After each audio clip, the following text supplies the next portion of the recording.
ನಮಸ್ಕಾರ ಎಲ್ಲರಿಗೂ ಶಿಂದುಶ್ ಅವರ ಯೂಟ್ಯೂಬ್ ಚಾನಲ್ಗೆ ಸ್ವಾಗತ. ಇವತ್ತಿನ ವಿಡಿಯೋದಲ್ಲಿ ನಾನ್ ವೆಜ್ ಪ್ರಿಯರಿಗೆ ತುಂಬ ಇಷ್ಟವಾಗುವಂತಹ ಮಟನ್ ಚಾಪ್ಸ್ ರೆಸಿಪಿನ ನಾನು ಇವತ್ತು ಈ ವಿಡಿಯೋದಲ್ಲಿ ತಿಳಿಸಿಕೊಡ್ತಾ ಇದ್ದೀನಿ. ಈ ಥರ ರೆಸಿಪೀಸ್ಗಳನ್ನ ಅತಿ ಹೆಚ್ಚಾಗಿ ಡಾಬಾಗಳಲ್ಲಿ, ಮಿಲಿಟ್ರಿ ಹೋಟೆಲ್ಗಳಲ್ಲಿ ಮಾಡ್ತಾರೆ. ಅದೇ ಒಂದು ರುಚಿಯಲ್ಲಿ, ಅದೇ ಒಂದು ಟೇಸ್ಟಲ್ಲೇ, ಅದೇ ಒಂದು ಶೈಲಿಯಲ್ಲೇ ನಾನು ಇವತ್ತು ಈ ವಿಡಿಯೋದಲ್ಲಿ ತಿಳಿಸ್ಕೊಡ್ತಾ ಇರೋದು. ಮನೆಯಲ್ಲೇ ಸಿಗುವಂತಹ ಕಡಿಮೆ ಪದಾರ್ಥಗಳಿಂದನೇ, ಅಂದರೆ ಕಡಿಮೆ ಇಂಗ್ರೀಡಿಯೆಂಟ್ಸ್ಗಳಿಂದನೇ ಇವತ್ತು ಈ ವಿಡಿಯೋದಲ್ಲಿ ಮಾಡಿರೋದು. ದಯವಿಟ್ಟು ಈ ವಿಡಿಯೋನ ನೀವು ಸ್ಕಿಪ್ ಮಾಡದೆ ಒನ್ ಟೈಮ್ ನೋಡಿ. ಇದೇ ಥರ ನೀವು ಮನೆಯಲ್ಲಿ ಟ್ರೈ ಮಾಡಿದರೆ ವಾರಕ್ಕೊಮ್ಮೆ ಆದರೂ ಟ್ರೈ ಮಾಡ್ತೀರಾ, ಅಷ್ಟು ಸೂಪರಾಗಿ ಬರುತ್ತೆ. ಮಕ್ಕಳು, ಮನೆಯಲ್ಲಿರೋರು, ದೊಡ್ಡವರು ಎಲ್ಲರೂ ಇಷ್ಟಪಟ್ಟು ತಿಂತಾರೆ.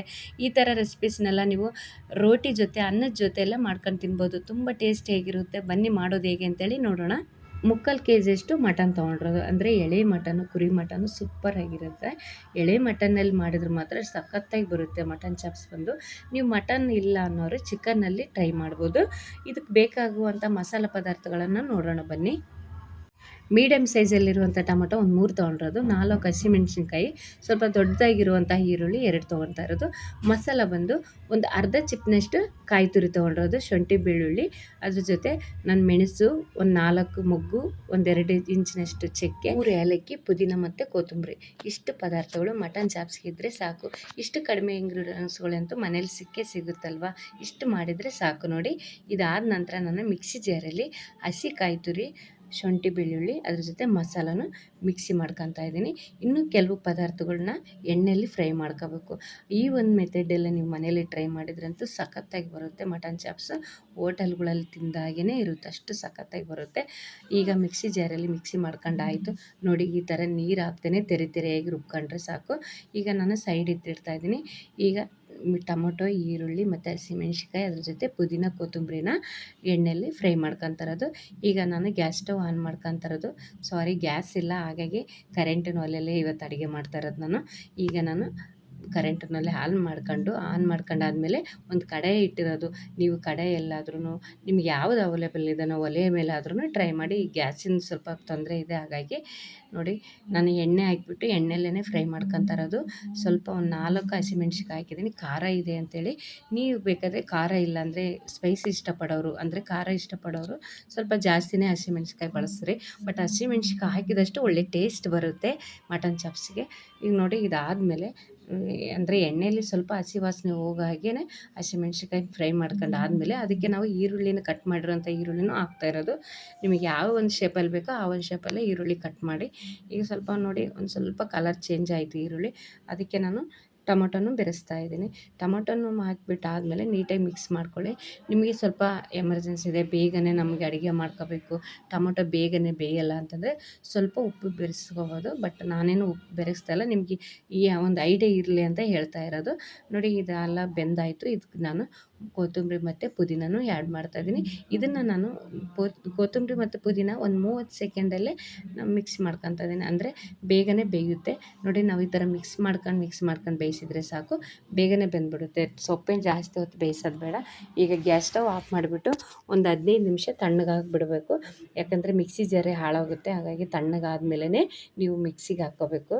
ಇದ್ರ ಜೊತೆ ನೀವು ಎಕ್ಸ್ಟ್ರಾ ಬೇಕಾದರೆ ಬಾದಾಮನ್ನು ಆ್ಯಡ್ ಗೋಡಂಬಿನ ಆ್ಯಡ್ ಮಾಡೋದಾದರೆ ಮಾಡಿ, ಒಂದು 4.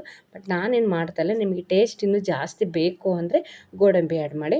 ಈಗ ತಣ್ಣಗಾಗಿದೆ ನೋಡಿ, ತಣ್ಣಗಾಯಿತು. ಈಗ ನಾನು ತೆಗೆದುಬಿಟ್ಟು ಮಿಕ್ಸಿ ಜಾರಲ್ಲಿ ಮಿಕ್ಸಿ ಮಾಡ್ಕೊತಾ ಇದ್ದೀನಿ. ಮಟನ್ ಚಾಪ್ಸ್ ನಿಮಗೆ ಕಲರ್ ಕಡಿಮೆ ತೋರಿಸ್ತಾ ಇದೆ ಅಂತಂದರೆ, ಇನ್ನೂ ಸ್ವಲ್ಪ ಗ್ರೀನ್ ಕಲರ್ ಬೇಕು ಅಂದರೆ ಇನ್ನೂ ಸ್ವಲ್ಪ ನೀವು ಪುದೀನ ಬದಲು ಕೊತ್ತಂಬರಿನ ಆ್ಯಡ್ ಮಾಡಿ. ಪುದೀನ ಏನು ಜಾಸ್ತಿ ಬೇಡ, ಅದೇ ವಾಸನೆ, ಅಂದರೆ ಅದೇ ಸ್ಮೆಲ್ ಸ್ವಲ್ಪ ಜಾಸ್ತಿ ಅನಿಸುತ್ತೆ. ನೀವು ಪುದೀನ ಸ್ಮೆಲ್ಲು ಇಷ್ಟಪಡೋರಾದರೆ ಪುದೀನ ಸ್ವಲ್ಪ, ಕೊತ್ತಂಬರಿ ಸ್ವಲ್ಪನೂ ಆ್ಯಡ್ ಮಾಡಿ. ಇಲ್ಲ ಅಂತಂದ್ರೇನು ಬೇಡ, ಈ ಒಂದು ಕಲರ್ ಆದರೆ ಬೇಡ. ಬಟ್ ಇದ್ರ ಜೊತೆ ನೀವು ಇನ್ನೊಂದು ವಿಷಯ ಏನಂದರೆ, ಮಕ್ಕಳಿದ್ದಾರೆ ನಮ್ಮ ಮನೇಲಿ, ಹಾಗಾಗಿ ನಾನು ಖಾರ ಸ್ವಲ್ಪನೇ ಕಡಿಮೆ ಹಾಕಿದ್ದೀನಿ.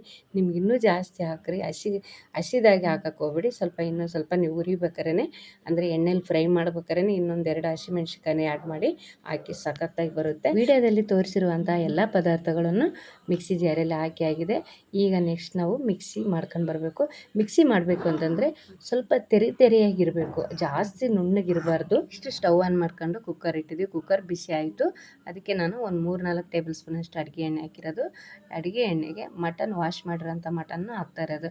ಯಾಕಂದರೆ ವಾಶ್ ಮಾಡಲೇಬೇಕು ಒನ್ ಟೈಮು, ನೊಣ ಎಲ್ಲ ಕೂತಿರುತ್ತೆ, ಚೆನ್ನಾಗಿರಲ್ಲ. ನಿಮಗೆ ದಪ್ಪ ದಪ್ಪ ಪೀಸ್ ಬೇಡ ಅಂದರೆ ನೀವು ಸ್ವಲ್ಪ ಚಿಕ್ಕದಾಗಿ ಕಟ್ ಮಾಡಿ. ನಾನು ಟೇಸ್ಟ್ ತಕ್ಕಷ್ಟು ಉಪ್ಪು ಹಾಕ್ತಾ ಇರೋದು. ನಾನು 1.5 ಟೇಬಲ್ ಸ್ಪೂನಷ್ಟು ಉಪ್ಪು ಹಾಕಿದ್ದೀನಿ. ನೀಟಾಗಿ ಮಿಕ್ಸ್ ಮಾಡ್ಕೋಬೇಕು. 1-2 ನಿಮಿಷ ಬಿಡಬೇಕು. ಉಪ್ಪು ಮಟನ್ಗೆಲ್ಲ ಹತ್ತಬೇಕಲ್ವ, ಹಾಗಾಗಿ 1-2 ನಿಮಿಷ ಬಿಡಬೇಕು. ಈಗ ಇದಾದಮೇಲೆ ನೋಡಿ, ಇದು ಬೇಯ್ತಾ ಇರಬೇಕೇ ಇದ್ರ ಜೊತೆ ಸ್ವಲ್ಪ ಈರುಳ್ಳಿ ಕೊತ್ತಂಬರಿನೇ ಆ್ಯಡ್ ಮಾಡಬೇಕು. ಹಾಗಾಗಿ ನಾನು ಒಂದು ಈರುಳ್ಳಿನ ಉದ್ದುದ್ದಾಗಿ ಕಟ್ ಮಾಡಿ ರೆಡಿ ಮಾಡಿ ಇಟ್ಕೊಂಡಿದ್ದೆ. ಆ ಒಂದು ಈರುಳ್ಳಿನೂ ಹಾಕ್ತಾಯಿದ್ದೀನಿ. ನಿಮ್ಗೆ ಈರುಳ್ಳಿ ಸ್ವಲ್ಪ ನಿಮ್ಗೆ ಯಾವ ಶೇಪಲ್ಲಿ ಬೇಕೋ ಆ ಶೇಪಲ್ಲಿ ಕಟ್ ಮಾಡಿ. ಸ್ವಲ್ಪ ಜಾಸ್ತಿ ಬೇಕು ಅಂದರೆ ಜಾಸ್ತಿ ಆ್ಯಡ್ ಮಾಡಿ. ನೀವು ಈ ಮಟನ್ ಚಾಪ್ಸ್ ಮಾಡ್ಬೇಕಾದ್ರೆ ನಿಮಗೆ 3/4 kg ಜಾಸ್ತಿ ಇತ್ತಂದರೆ, ನಿಮಗೆ ಜಾಸ್ತಿ ಕ್ವಾಂಟಿಟಿಯಲ್ಲಿ ಬೇಕು ಅಂದ್ರೆ ಇನ್ನು ಎಕ್ಸ್ಟ್ರಾನು ಹಾಕಿ ಮಟನ್ ಆ್ಯಡ್ ಮಾಡಿಬಿಟ್ಟು ಮಾಡ್ಬೋದು, ಚೆನ್ನಾಗಿ ಬರುತ್ತೆ. ನೀವು ಮಟನ್ ಇಷ್ಟಪಡದೇ ಇರೋರು ನೀವು ಮಶ್ರೂಮಲ್ಲೂ ಟ್ರೈ ಮಾಡ್ಬೋದು. ಬಟ್ ನೀರಿನಂಶ ಕಡಿಮೆನೇ ಹಾಕಬೇಕು, ಯಾಕಂದರೆ ಮಶ್ರೂಮ್ ತುಂಬಾ ಎಣ್ಣೆ ಬಿಟ್ಕೊಳುತ್ತೆ. ಈ ಥರ ಚಾಪ್ಸ್, ಮಶ್ರೂಮ್ ಚಾಪ್ಸ್ ಅಂತೂ ಸಖತ್ತಾಗಿ ಬರುತ್ತೆ. ನಾನು ಆ ಥರನೂ ಒಮ್ಮೆ ಟ್ರೈ ಮಾಡಿದ್ದೆ. ನೀವು ಇದೇ ಥರನೇ ಈ ಒಂದು ಮೆಥಡಲ್ಲೇ ಟ್ರೈ ಮಾಡಿ, ಸೂಪರಾಗಿ ಬರುತ್ತೆ. ನಾನು ಅರಿಶಿನ ಪುಡಿನೂ ಮತ್ತು ಅದ್ರ ಜೊತೆ ಕೊತ್ತಂಬರಿನೂ ಅದ್ರ ಜೊತೆ ಈರುಳ್ಳಿನೂ 3 ಹಾಕಿ ಮಿಕ್ಸ್ ಮಾಡಿದೆ ನೋಡಿ. ಮಿಕ್ಸ್ ಮಾಡಿ ಆದಮೇಲೆ ಧನಿಯಾ ಪುಡಿನ 1-2 ಟೇಬಲ್ ಸ್ಪೂನಷ್ಟು ಹಾಕಿದ್ದೀನಿ. ಹಾಕ್ಬಿಟ್ಟು ಅದ್ರ ಜೊತೆ ಸ್ವಲ್ಪ ಖಾರ ಪುಡಿ ಹಾಕಿದ್ದೀನಿ, ಅಂದರೆ ಒಂದು 1/4 ಸ್ಪೂನಷ್ಟು ಹಾಕಿದ್ದೀನಿ. ನಿಮಗೆ ಬೇಕು ಅಂತಂದರೆ ಇನ್ನು ಸ್ವಲ್ಪ ಸ್ಪೈಸಿ ಬೇಕು ಅಂದರೆ ಜಾಸ್ತಿ ಆ್ಯಡ್ ಮಾಡಿ. ಬಟ್ ಖಾರ ಪುಡಿ ಜಾಸ್ತಿ ಹಾಕಿದರೆ ಅಷ್ಟೊಂದು ಟೇಸ್ಟ್ ಕಾಣಿಸಲ್ಲ, ಹಾಗಾಗಿ ಟೇಸ್ಟ್ ಗೊತ್ತಾಗಲ್ಲ. ನಿಮಗೆ ಆದಷ್ಟು ಹಸಿಮೆಣ್ಸಿನ್ಕಾಯಿನೇ ಜಾಸ್ತಿ ಬಳಸಿ. ನಾನು ಸ್ವಲ್ಪನೇ ಇರಲಿ ಅಂಥೇಳಿ ಖಾರ ಪುಡಿನ ಹಾಕಿದ್ದೀನಿ. ಈಗ ಹಾಕ್ಬಿಟ್ಟು ಆದಮೇಲೆ ಚೆನ್ನಾಗಿ ಮಿಕ್ಸ್ ಮಾಡಬೇಕು. ಈ ಥರ ಮಿಕ್ಸ್ ಮಾಡಿಬಿಟ್ಟು ಒಂದು 5 ನಿಮಿಷ ಬೇಯಕ್ಕೆ ಬಿಡಬೇಕು. ಇದು ಚೆನ್ನಾಗಿ ಉಪ್ಪು ಖಾರ ಎಲ್ಲ ಹತ್ತಿದ್ರೇ ಸೂಪರಾಗಿ ಬರುತ್ತೆ. ಮಟನಿಗೆ ಬಂದು ಫಸ್ಟು ಉಪ್ಪು ಹಾಕ್ಬಿಟ್ಟು ಆಮೇಲೆ ಈ ಥರ ಇಂಗ್ರೀಡಿಯೆಂಟ್ಸ್ಗಳನ್ನೆಲ್ಲ ಆ್ಯಡ್ ಮಾಡಬೇಕು. ಒಳ್ಳೆ ಟೇಸ್ಟ್ ಬರುತ್ತೆ. ಸಾಂಬಾರನ್ನಾಗಲಿ ಈ ಥರ ಗ್ರೇವಿಗಳನ್ನಾದರೆ, ಈ ಥರ ಚಾಪ್ಸ್ ಏನೇ ಮಾಡಿದ್ರೂ ಇದೇ ಒಂದು ಮೆಥಡಲ್ಲೇ ಟ್ರೈ ಮಾಡಿ, ಸೂಪರಾಗಿ ಬರುತ್ತೆ. ನೆಕ್ಸ್ಟ್ ನಾವು ರುಬ್ಬಿಟ್ಕೊಂಡಿರೋಂಥ ಮಸಾಲನೂ ಆ್ಯಡ್ ಮಾಡ್ತಾಯಿದ್ದೀನಿ. ನೋಡು, ನೀರೇನು ಹಾಕ್ತೇನೆ ಡೈರೆಕ್ಟಾಗಿ ಹಾಗೇ ಮಿಕ್ಸ್ ಮಾಡಿ ಒಂದು 5 ನಿಮಿಷ ಬಿಡಬೇಕು. ಚೆನ್ನಾಗಿ ಬೇಯಬೇಕ್ರಿ, ಅಂದರೆ ಉಪ್ಪು ಖಾರ ಎಲ್ಲ ಚೆನ್ನಾಗಿ ಹತ್ತಬೇಕು. ನಾವು ಇದರಲ್ಲಿ ಕುಕ್ಕರಲ್ಲೇ ಹಾಕ್ಬಿಡ್ತೀವಲ್ಲ, ಹಾಗಾಗಿ ಡೈರೆಕ್ಟಾಗಿ ಹಾಕಿದರೆ ಅಷ್ಟು ಟೇಸ್ಟ್ ಕಾಣಿಸಲ್ಲ. ನಾವು ಒಂದು 5 ನಿಮಿಷ ಇಲ್ಲ 10 ನಿಮಿಷ ಚೆನ್ನಾಗಿ ಇದೇ ಥರನೇ ಕುದಿಯಕ್ಕೆ ಬಿಟ್ಟು ಆದಮೇಲೆ ಕುಕ್ಕರ್ ಮುಚ್ಚಬೇಕು. ನೀರು ಹಾಕ್ಬಿಟ್ಟು ನಮಗೆ ಎಷ್ಟು ಕ್ವಾಂಟಿಟಿ ಬೇಕೋ ಅಷ್ಟು. ಆದಷ್ಟು ಮಟನ್ ಚಾಪ್ಸಿಗೆ ನೀರಿನಂಶ ಸ್ವಲ್ಪ ಕಡಿಮೆನೇ ಇರಬೇಕು, ಯಾಕಂದರೆ ತೆಳುವಾಗಿರಬಾರ್ದು, ಈ ಕಡೆ ಇದು ತಿಕ್ಕಾಗಿಯೂ ಇರಬಾರ್ದು, ಮೀಡಿಯಮಲ್ಲಿ ಇರಬೇಕು. ಅಂದರೆ ಗ್ರೇವಿ ಥರನೇ ಇರಬೇಕು. ಚಪಾತಿ ಜೊತೆ, ರೋಟಿ ಜೊತೆ, ನೀವು ಈ ಮನೇಲಿ ರೈಸ್ ಐಟಮ್ ಏನೇ ಮಾಡ್ಕೊಂಡ್ರೂ ಅದ್ರ ಜೊತೆನೇ ತಿನ್ಬೋದು. ಆ ಥರ ಮಾಡ್ಕೋಬೇಕು, ಒಳ್ಳೆ ಟೇಸ್ಟೂ ಬರುತ್ತೆ. ಮಸಾಲ ರುಬ್ಕೊಂಡ್ರಂಥ ಜಾರಲ್ಲೇ ನಾನು 1 ಜಾರ್ನಷ್ಟು, ಅಂದರೆ ಜ್ಯೂಸ್ ಲೋಟದಲ್ಲಿ 1.5 ಜ್ಯೂಸ್ ಲೋಟದಷ್ಟು ನಾನು ನೀರು ಹಾಕಿಬಿಟ್ಟು ನೀಟಾಗಿ ಮಿಕ್ಸ್ ಮಾಡ್ತಾಯಿದ್ದೀನಿ ನೋಡಿ. ನಿಮಗೆ ಅಂದರೆ ನಾವು ಮಿಕ್ಸಿಯಲ್ಲಿ ಮಿಕ್ಸ್ ಮಾಡ್ಕೊಂಡ್ರಂಥ ಮಸಾಲ ಎಲ್ಲ ವೇಸ್ಟ್ ಆಗಬಾರ್ದಲ್ಲ, ಹಾಗಾಗಿ ಜಾರಿಗೆ ಹಾಕಿಬಿಟ್ಟು ನಾನು ಹಾಕಿರೋದು. ಈಗ ನೋಡಿ, ಈ ಒಂದು ಮೆಥಡಲ್ಲಿ, ಈ ಒಂದು ಹದದಲ್ಲಿ ಇದ್ದರೆ ಸಾಕು. ಗ್ರೇವಿ ಸಖತ್ತಾಗಿ ಬಂದಿದೆ ನೋಡಿ, ಎಷ್ಟು ಸೂಪರಾಗಿ ಬಂದಿದೆ, ಕಲರ್ಫುಲ್ಲಾಗಿದೆ. ನಿಮ್ಗೆ ಇದಕ್ಕಿಂತ ಕಲರ್ ಬೇಕು ಅಂದರೆ ಇನ್ನೂ ಸ್ವಲ್ಪ ಕೊತ್ತಂಬರಿನೂ ಆ್ಯಡ್ ಮಾಡಿ. ಉಪ್ಪೆಲ್ಲ ಕರೆಕ್ಟಾಗಿದೆ, ಹಾಗಾಗಿ ನಾನು ಕುಕ್ಕರ್ ಕ್ಲೋಸ್ ಕ್ಲೋಸ್ ಮಾಡಿ ಆದಮೇಲೆ ವಿಶಿಲ್ ಹಾಕಬೇಕು, ಯಾಕಂದರೆ ಕುಕ್ಕರಿಂದ ತುಂಬಾ ಸೈಡ್ ಎಫೆಕ್ಟ್ಸ್ ಎಲ್ಲ ಆಗಿದೆ. ಹಾಗಾಗಿ ನೋಡಿ, ಒಂದು 4 ವಿಶಿಲ್ ಹೊಡೆಸಿದ್ದೀನಿ, ಬಂದಿದೆ ನೋಡಿ, 4 ವಿಶಿಲ್ ಬಂದಾಯಿತು. ಈಗ ನೋಡಿ, ಕುಕ್ಕರ್ ಓಪನ್ ಮಾಡಿದ್ವಿ, ಎಷ್ಟು ಕಲರ್ಫುಲ್ಲಾಗಿ ಬಂದಿದೆ, ಸಖತ್ತಾಗಿದೆ ರೀ, ತುಂಬ ಚೆನ್ನಾಗಿ ಬಂದಿದೆ. ಈ ಒಂದು ಮೆಥಡಲ್ಲಿ, ಈ ಒಂದು ಹದದಲ್ಲಿ ನೀವು ಮಾಡಿದ್ರಂತೂ ಸಖತ್ತಾಗಿ ಬರುತ್ತೆ. ಮಟನ್ ಚಾಪ್ಸ್ ಆಗಲಿ, ಚಿಕನ್ ಚಾಪ್ಸ್ ಆಗಲಿ, ಮಶ್ರೂಮ್ ಚಾಪ್ಸ್ ಆಗಲಿ, ಇದೇ ಒಂದು ಮೆಥಡಲ್ಲೇ ಟ್ರೈ ಮಾಡಿ ನೋಡಿ, ಎಷ್ಟು ಸೂಪರಾಗಿ ಬಂದಿದೆ ಅಲ್ವಾ. ಹೋಟೆಲ್ಗಳಲ್ಲಿ, ರೆಸ್ಟೋರೆಂಟ್ಗಳಲ್ಲಿ ತಿಂದಾಗೇ ಇದೆ ನೋಡಿ, ಅಷ್ಟು ಟೇಸ್ಟ್ ಬಂದಿದೆ, ಸಖತ್ತಾಗಿದೆ. ನೀವು ರೋಟಿ ಚಪಾತಿ ಜೊತೆ ಎಲ್ಲನೂ ಈ ಥರ ಒಂದು ರೆಸಿಪಿನ ಮಾಡ್ಕೊಂಡು ಮನೆಯಲ್ಲಿ ತಿನ್ಬೋದು. ತುಂಬಾ ರುಚಿಯಾಗಿ ಬಂದಿದೆ ನೋಡಿ, ಎಷ್ಟು ಸಖತ್ತಾಗಿದೆ, ಕಲರ್ಫುಲ್ಲಾಗಿದೆ. ನೋಡ್ತಾ ಇದ್ದರೆ ಬಾಯಲ್ಲಿ ನೀರು ಬರುತ್ತೆ ಅಲ್ವಾ, ಅಷ್ಟು ಸೂಪರಾಗಿ ಬಂದಿದೆ. Thank you. ಈ ವಿಡಿಯೋನ ನೀವು ಫ್ಯಾಮಿಲಿ ಮೆಂಬರ್ಸ್ಗೆ, ಫ್ರೆಂಡ್ಸ್ ಸರ್ಕಲ್ಗೆಲ್ಲ ಶೇರ್ ಮಾಡಿ. Thank you. Bye, take care.